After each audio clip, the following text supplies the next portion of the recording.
Is China's presence in the Indian Ocean reversible, or has India already lost critical strategic space? See, nothing is irreversible. What kind of presence does China have in the Indian Ocean region? Let's take a look at the map. This is the map of the Indian Ocean region.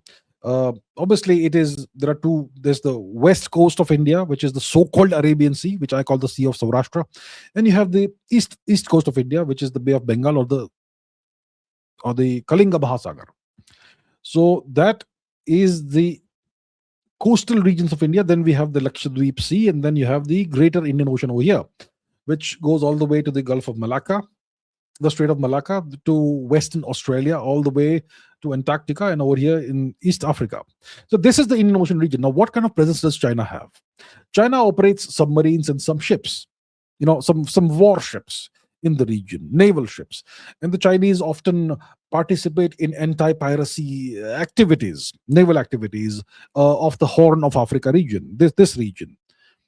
Okay, this region is called the Horn of Africa. In this region, you have Somali pirates and whatnot, and the Chinese often send warships in the region under the pretext of engaging in anti-piracy activities. And the Chinese sometimes they send submarines and warships to dock off the port of Karachi.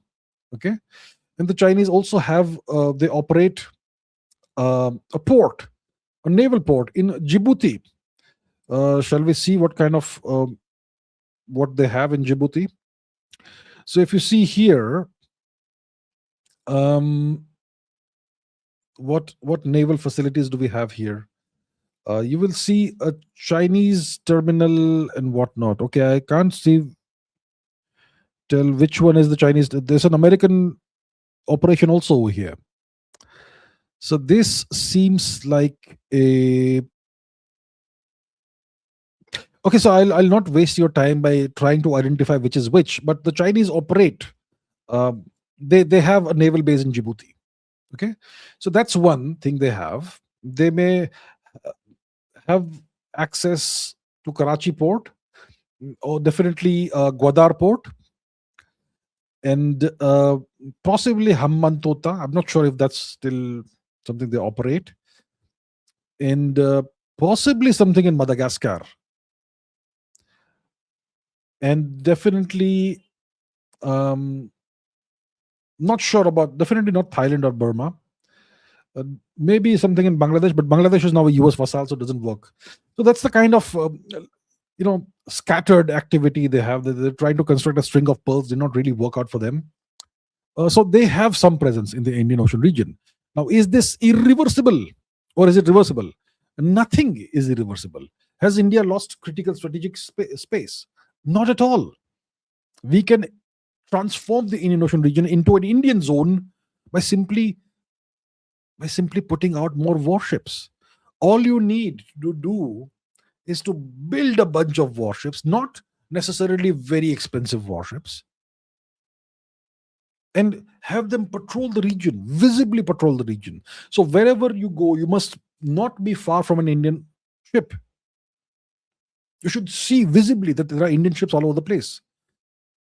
That will immediately, very straightforward, in a very straightforward way, give India an overwhelming advantage over China. So if the Chinese have a few ships here and there, it will make no difference. What India needs to do is construct more ships, warships in large numbers, including submarines. The submarines are the critical aspect in this, not aircraft carriers. One of the easiest things to do is to build a bunch of missile boats that don't stray far away from shore, maybe 100 nautical miles or so. And each missile boat should not cost more than $20 million to build, which is peanuts in terms of actual money. And have each missile boat carry 3 BrahMos missiles.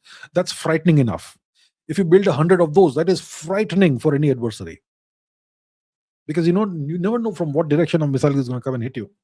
So that's one thing. Then you can build destroyers and corvettes and whatnot, and a bunch of submarines. You have that all over the place. What can China do?